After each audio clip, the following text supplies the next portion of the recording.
En este último bloque veremos cómo importar una geometría contenida en un archivo de XF en el programa SAP 2000, que es un programa para el cálculo de estructuras por el método de elementos finitos. Utilizaremos como ejemplo la cúpula esférica apoyada en todo su contorno, cuyo modelado se ha desarrollado en vídeos anteriores. Partimos de un modelo en DWG, bien porque lo hayamos generado en AutoCAD, bien generado en Rhinoceros, pero que lo hayamos llevado a AutoCAD para depurar el mallado. En este ejemplo hemos utilizado dos tipos de elementos para definir el modelo definitivo que exportaremos a SAP 2000. Las barras que definen el nervio de borde, contenidas en la capa 5 base, y los cara 3D que definen la superficie de la cúpula, contenidos en la capa 6 superficie. Comprobamos que el eje global Z está orientado hacia arriba y que el origen de coordenadas está situado próximo al modelo. A continuación podemos guardar el archivo con extensión de XF2000, puesto que SAP 2000 importa más rápido los archivos de XF que los archivos de WG.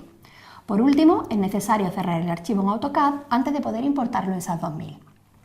Comenzamos abriendo SAP 2000 y nada más hacerlo comprobaremos las unidades de trabajo seleccionadas en la pestaña desplegable de la esquina inferior derecha, eligiendo, en caso de que no estuvieran seleccionadas por defecto, las unidades kN/m. Una vez elegidas correctamente, es necesario generar un nuevo archivo para que éste contenga las unidades que acabamos de seleccionar. Para ello lo haremos en File, New Model y elegimos una plantilla en blanco, puesto que vamos a importar una geometría en SAP 2000. A continuación empezamos a importar el modelo de XF y lo haremos por capa, siendo necesario repetir todos los pasos que veremos a continuación para cada capa del modelo de XF. La importación la realizamos desde File, Import, AutoCAD de XF File. Si vamos a importar una capa que contenga elementos en línea, la seleccionaremos en el menú Frames y al terminar la importación de la capa, los elementos importados vemos que se encuentran seleccionados, de manera que es el momento de asignarlos a una capa en SAP 2000. Si bien las capas en SAP 2000 se denominan grupos. Nos vamos a Assign to Group, Add New Group, elegimos el nombre que deseemos, aunque solemos darle el mismo nombre que tuviera en AutoCAD a esa capa para evitar confusiones, y antes de terminar marcamos la opción Add to Group. Para importar la capa que contiene los elementos cara 3D, la seleccionaremos en el menú Shells. Al terminar la importación de esta capa, los elementos importados están seleccionados, aunque si los hubiéramos deseleccionado pulsando la tecla Escape, podríamos volver a seleccionarlos haciendo captura con el ratón, y este es el momento de asignarlos a un grupo en SAP 2000.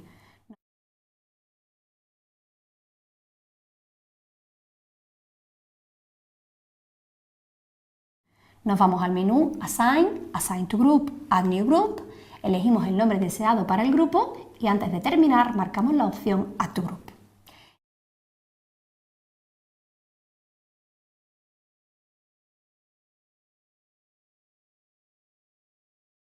Imaginamos ahora que un elemento está mal dibujado y queremos borrarlo y volverlo a dibujar.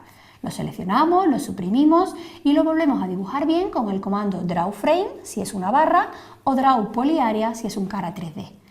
Cuando dibujamos un elemento nuevo, este no está asignado a ningún grupo, por lo que tendremos que seleccionarlo manualmente y asignarlo a un grupo siguiendo el procedimiento anterior, aunque en este caso lo asignamos a un grupo ya existente. Para ver todas las variables, repetimos el proceso que acabamos de hacer con un cara 3D, en este caso con una línea.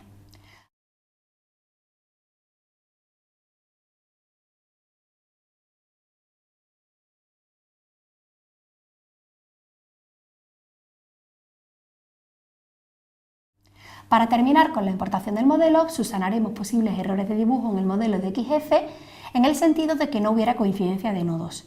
Esto se arregla en SAP 2000 seleccionando todos los elementos y mediante el comando Edit Points Merge Joints marcamos la tolerancia deseada para la unión de nodos próximos.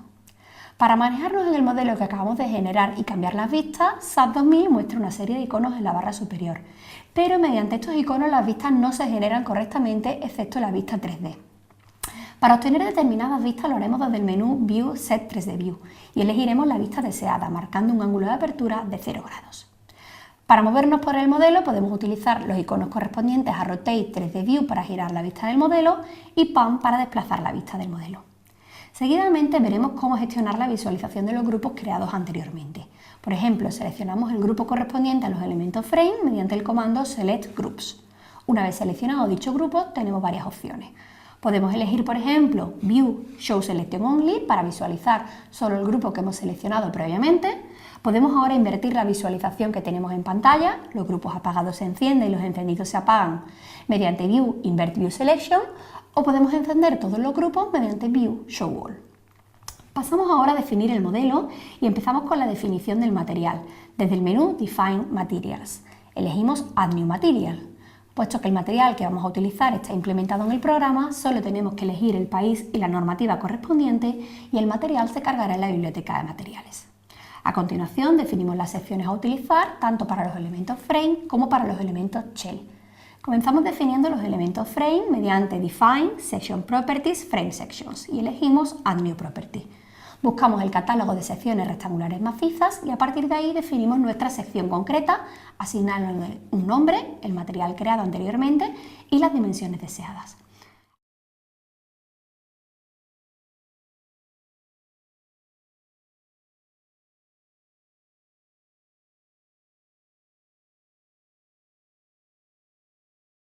A continuación definimos los elementos shell mediante Define Section Properties Area Sections y elegimos Add New Section.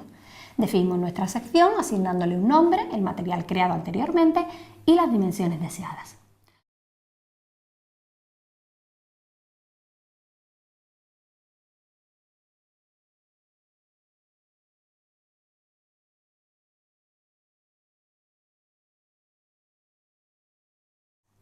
Una vez definidas las secciones, es el momento de asignarlas a los elementos correspondientes. Para ello, en primer lugar, los seleccionamos por grupos y a continuación le asignamos a cada grupo su sección mediante Assign Frame Sections o bien Assign Area Sections.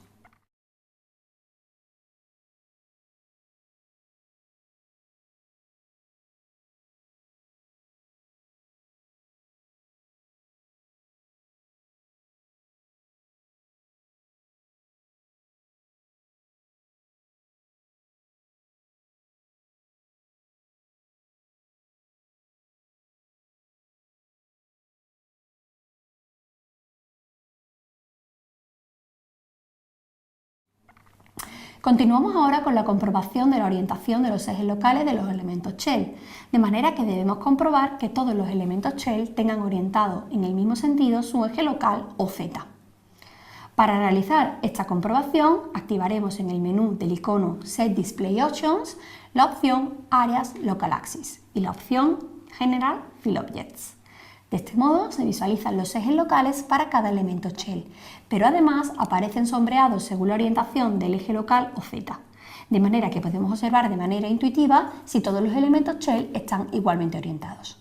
En este caso comprobamos que hay un elemento contrario, por lo que debemos invertir sus ejes locales.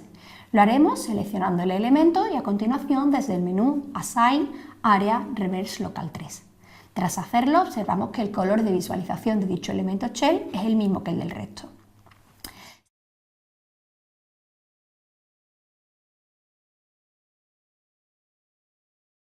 Seguidamente definiremos los enlaces externos. Para ello seleccionaremos todos los nudos de la base del modelo, que son los que en este caso hemos elegido como enlaces externos, y lo haremos desde Assign Join Restraints. Las opciones marcadas corresponden a los movimientos impedidos. Bien podemos seleccionarlas manualmente o bien elegir entre las que aparecen ya configuradas a través de los iconos inferiores. A continuación definimos los enlaces internos. Para visualizarlo mejor, en el menú del icono Set Display Options activamos la opción Frames Releases. Por defecto, todos los enlaces internos en SAP 2000 son nudos rígidos, por lo que si, como en nuestro caso, queremos que los enlaces internos sean rígidos, no tendríamos que modificar nada. Pero veremos el ejemplo de cómo hacer un enlace articulado, aunque luego lo deshagamos. Seleccionamos una barra cualquiera para nuestro ejemplo y desde el menú Assign Frame Releases podemos elegir qué momentos queremos liberar, articular y en qué extremo de la barra, pudiendo articular solo un extremo, ambos extremos o ningún extremo, que será la opción elegida puesto que en nuestro caso queremos mantener los nudos rígidos.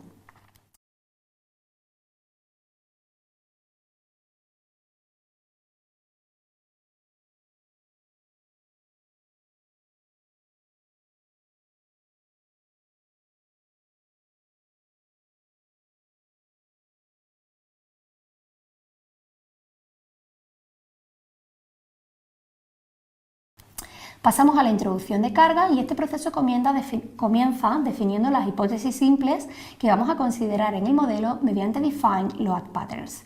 Por defecto, la hipótesis simple de peso propio está creada, por lo que crearemos dos hipótesis simples más a modo de ejemplo, una de concarga y otra de sobrecarga de usos. Para cada una de ellas indicamos su nombre, el tipo de hipótesis, permanente, dead o variable life y un multiplicador que será 0 en todos los casos. El multiplicador 1 solo se utilizará en aquellas hipótesis en las que queramos que el programa considere de forma automática el peso propio de la estructura. Por tanto, solo en la hipótesis de peso propio que el programa crea por defecto. El siguiente paso es crear las combinaciones de acciones de acuerdo a la normativa correspondiente mediante Define Load Combinations. Crearemos todas las combinaciones necesarias una a una, de manera que en cada una de ellas, además de definir su nombre, definimos cada hipótesis simple con sus coeficientes parciales de seguridad y simultaneidad correspondientes en cada caso.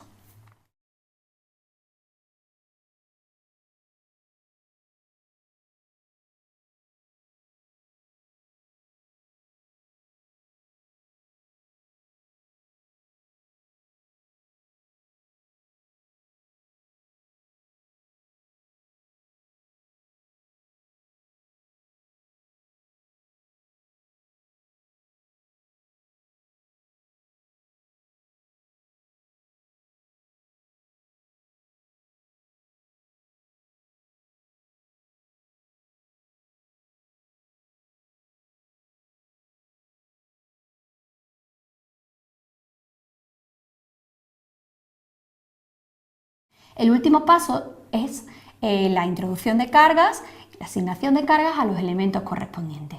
Comenzamos asignando una carga superficial de 1 kN/m² para la hipótesis simple con carga. Puesto que es una carga superficial, elegimos previamente los elementos shell y a continuación, desde el menú Assign Area Loads Uniform, elegimos la hipótesis simple correspondiente e introducimos el valor superficial de la carga, que si tenemos marcada la dirección Gravity será en valor absoluto y si tenemos marcada la dirección Z será con su signo correspondiente, en este caso negativo. Antes de terminar, marcamos Add to Group. En el caso de la hipótesis simple sobre carga de uso, asignaremos varias cargas puntuales de 1 kN correspondiente a mantenimiento. Puesto que en este caso son cargas puntuales, tendremos que elegir los nodos deseados. Y a continuación, desde el menú Assign Join Loads Forces, elegimos la hipótesis simple correspondiente e introducimos el valor puntual de la carga, que en este caso, al ser en la dirección Z, será con su signo correspondiente, en este caso negativo. Antes de terminar, marcamos la opción Add to Group. Para terminar de definir el modelo, elegiremos la normativa con la que realizar las comprobaciones posteriores, desde el menú Design con Create Frame Design, View Revise Preferences. En la pestaña desplegable Design Code elegimos el Eurocódigo 2. La EHE no está implementada en este programa. Una vez terminada la definición del modelo, podemos calcularlo, pero habiéndolo guardado previamente.